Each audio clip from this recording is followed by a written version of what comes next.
One time in India, there lived an old soldier who was extremely poor. When he died, his son found 6 silver rupees in the pocket of his old threadbare uniform, and nothing more.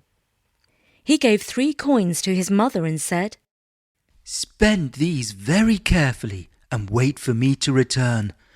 I'm going into the world to seek my fortune, and when I return, we shall have more rupees than we can ever spend."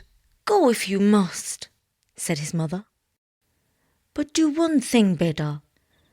Don't get eaten by any wild animals."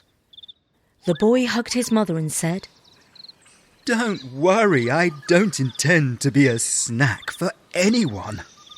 And he set off down the path which led through the forest. After he had tramped 2 or 3 miles, he met a tigress who was sitting and blocking his way.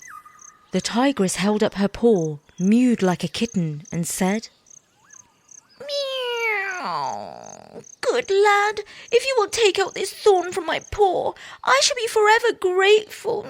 Meow." The boy backed off, saying, "No, ask somebody else. I'm on my way to seek my fortune, and I promised my old mother that I wouldn't get eaten by any wild animals." "Meow, but I'm not hungry. I'm in pain," pleaded the tigress. "All the same," said the boy, "if I begin to pull the thorn out, it will hurt you even more, and then you shall kill me in agony with one pat of your paw." "Meow, no, cried the tigress. "I will turn my face to this tree, and when the pain comes, I will pat the tree. Meow." The soldier's son had a kind heart, and he did not like to see an animal suffer, so he agreed to do as the tigress asked. He pulled out the thorn. The pain in the tigress's paw was so sharp that she slapped the trunk of the tree, splitting it into pieces. A moment or 2 later, a little smile of relief appeared on the lips of the tigress. She purred and rubbed her side against the boy, just like a little kitty cat. "Thank you. You are a good boy, well worthy of your father and your mother. I have a reward for you. Look behind that clump of vines, and you will find a box. Take it, but do not open it until you have walked 9 miles with it." And the grateful tigress was not lying, because the boy found the box with orange and black stripes on it, behind the vines, where she had said it would be. As he picked it up and examined the little lock and key on the side, the tigress reminded him, "But remember this one thing. Don't open it until you have gone 9 miles. Now off you go." And the soldier's son waved goodbye and marched on through the forest, all the while keeping a keen lookout for wild animals. Before he had gone too far, the stripy box started to feel heavier. "That's strange. I'm not tired, and I'm in the best of spirits. But I'm sure this box was easier to carry to begin with," thought the boy. On he went, and the box grew heavier and harder to carry, until eventually, in a fit of annoyance, he exclaimed, "That tigress is a witch. This box is some sort of magical trick." And he flung it as hard as he could against a tree. The lid flew off, and much to his surprise, he saw a little man spring out and start running around in circles, waving his hands in the air while making a noise like... The little man was no higher than the boy's knee. He was dressed in a soldier's uniform, just like the boy's father had worn, and his long grey beard trailed along the ground as he ran all over the place, buzzing like a bee. "And who are you?" demanded the soldier's son. Immediately the little man stood to attention and saluted. "I am Sir Buzz. Salam Ji. He shouted just like a soldier on parade. "And why, sir, are you so small?" asked the boy, trying not to laugh at the little man. Because you threw me out of the box too soon, sir. "Well, sir, that was because you were growing so heavy inside that box," replied the boy. I am ready to serve you, sir. What is your command? "Ready to serve me, sir, are you? Well, I'm rather hungry. Here's 4 rupees. Go and buy me a fantastic banquet." The miniature Sir Buzz took the silver coins and replied, It's as good as done. I'll be back in a jiffy, sir. Then there was a buzz, a whiz and a bang, and Sir Buzz shot off through the air. He soon arrived in the town and landed in the market just on top of the stall that was selling flour. The little man held out a silver rupee and demanded, Give me a sack of flour, double quick. but the stallholder did not reply. You see, Sir Buzz was so tiny that he failed to notice him. My boss is very hungry and growing impatient for his dinner, called out Sir Buzz, stamping his foot. The stallholder seemed to have been deaf, because he still did not notice the little soldier until he began to buzz and whiz and bang like a firecracker. That got his attention. Now he saw him, and more importantly, he noticed his silver rupee. It seemed unlikely that one so small could carry a sack of flour, but he managed it with ease and flew off to the next stall, where he bought some vegetables, including mooli and carrots. Next, he bought some spices, and finally some desserts called mithai. His sack full of food was far bigger than him, but he had no trouble pulling it along. And then, with a buzz and a whiz and a bang,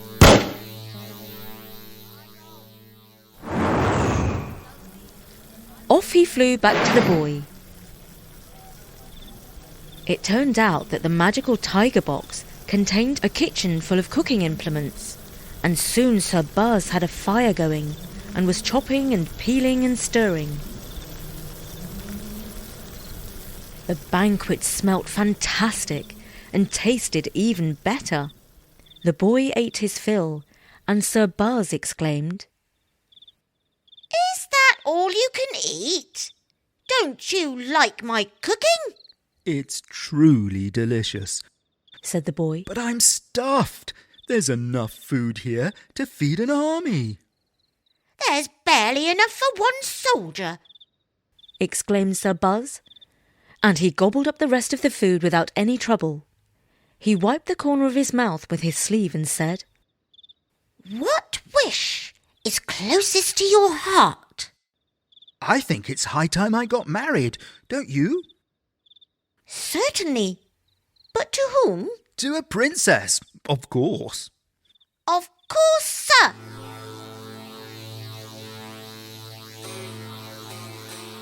and with an extra loud buzz, whiz and a bang, both of them flew off to the city where they set their feet down in the bazaar.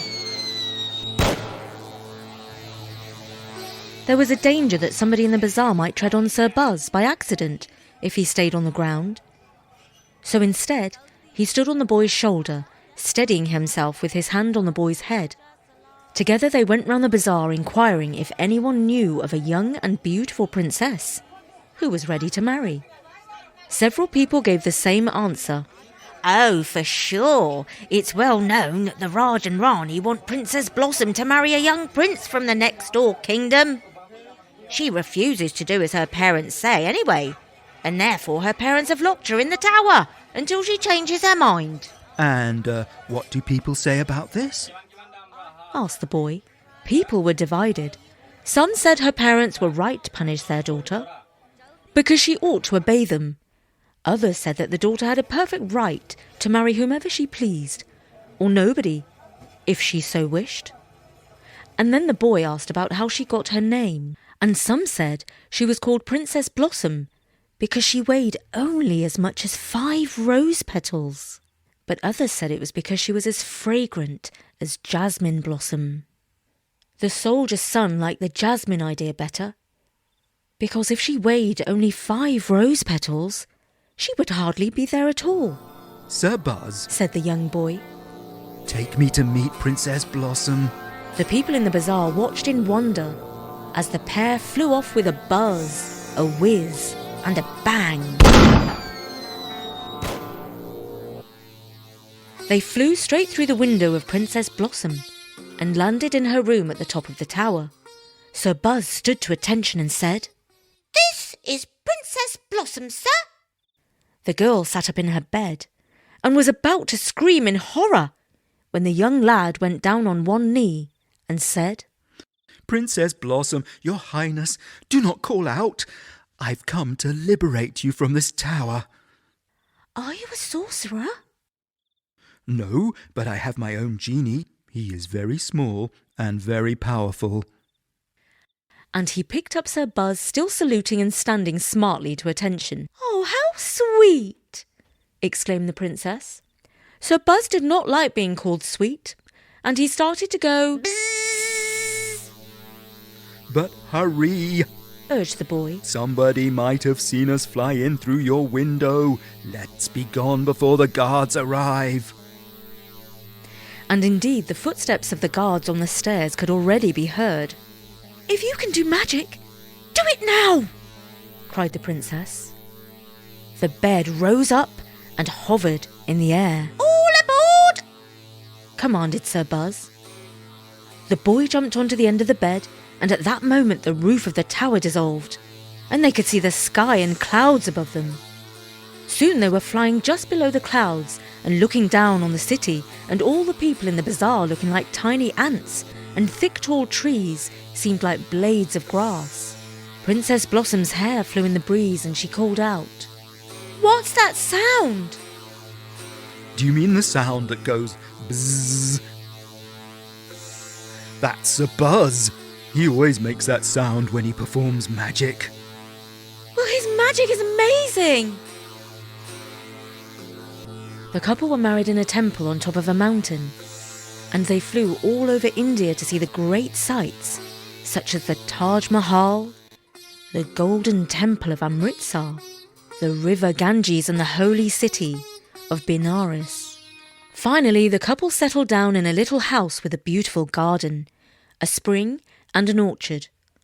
After a while, the boy said to Sir Buzz, Sir Buzz, you have served us loyally and done all you can for us. Now it's time for you to retire. You may return to your mistress, the tigress. Sir Buzz stood to attention and saluted. If that is your wish, then I shall leave. But if I may be so bold, I suggest you keep a little lock of my grey beard. And if you ever need me, burn it, and I shall be by your side in the blink of an eye, sir. The boy agreed. Sir Buzz cut off the tip of his grey beard and handed it to him.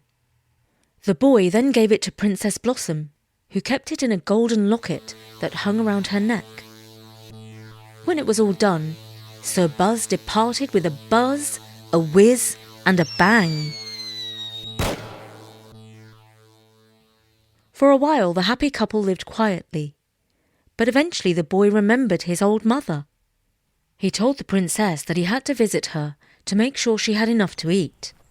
Princess Blossom would not think of leaving his side, so they travelled together. Their journey took them through the forest. Naturally, the boy was on the lookout for any wild animals that might try to eat them, and he kept one hand on the hilt of his sword as the path went deeper into the forest, and the light grew less and less. They listened attentively to the whoops of birds and slithers and crackles in the undergrowth. To tell you the truth, the lad was not sure if they were following the right path at all, so they were relieved when they came across a holy man, an old Brahmin. He seemed kindly and offered them shelter for the night in his hut, which was not far away. The hut turned out to be quite a fancy house. He left them in the kitchen, saying that they could cook whatever they wished. He only asked them not to open the cupboard with the golden key. The couple found all sorts of ingredients and began to prepare dinner. Of course, the boy could not resist peeking inside the cupboard with the golden key, and he found all sorts of gold and jewels inside. He quickly shut the door and locked it. Now you might have guessed, the kindly holy man was neither kindly nor holy. He was a monster, or monster in disguise. As soon as dinner was ready, he appeared in the kitchen in his real form, with several ugly heads and lots of sharp teeth. The boy thought of his mother and how she had warned him to avoid wild beasts in the forest. Now he had been caught by one. Thank you for preparing dinner. You will make tasty appetizers, though it's a shame that the princess doesn't have much meat on her. As he spoke, there was a loud bzzz, then a whiz and a bang. Because the princess had thought quickly and burnt the lock of Sir Buzz's grey beard in the fire. In a moment, the little man was standing on the table. What is this pint-sized old soldier doing in my kitchen? Demanded the monster. Salam Ji. I am Sir Buzz.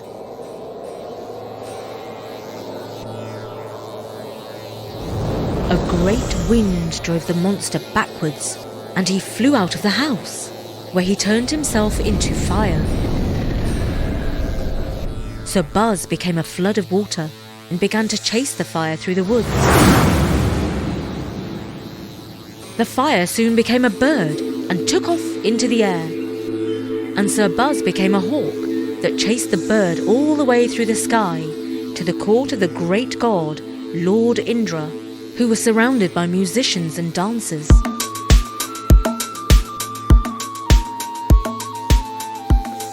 The bird landed on Lord Indra's lap and became a rose. At this, Sir Buzz became a dancing girl and performed so wonderfully that Lord Indra threw the rose to her, which she caught. But as she did so, one petal fell to the ground and became a mouse that scurried away. Sir Buzz turned into a cat and pounced on the mouse. And that was the end of the monster. Sir Buzz found Princess Blossom and the soldier's son standing in the garden and gazing up into the heavens, searching for a sign of who had won the mortal combat. As soon as they heard a buzz, a whiz and a bang, they knew that Sir Buzz had triumphed. Mission accomplished, sir, he announced, standing to attention. I await your orders. What to do next? Sir Buzz, we are forever grateful. Now, do this one last thing for us. Take us to my old mother. Right away, sir, said Sir Buzz. But before he took them, he gathered up all the gold and jewels from the monster's kitchen and placed them in a stripy box. If you had walked 9 miles with the box, sir, said Sir Buzz, you would have found jewels instead of me, sir. And then, with a buzz, a whiz and a bang, he transported them to the house of the boy's old mother, who had been living all this time on 2 silver rupees and the produce of her garden. And of course they lived richly, healthily, and happily ever after.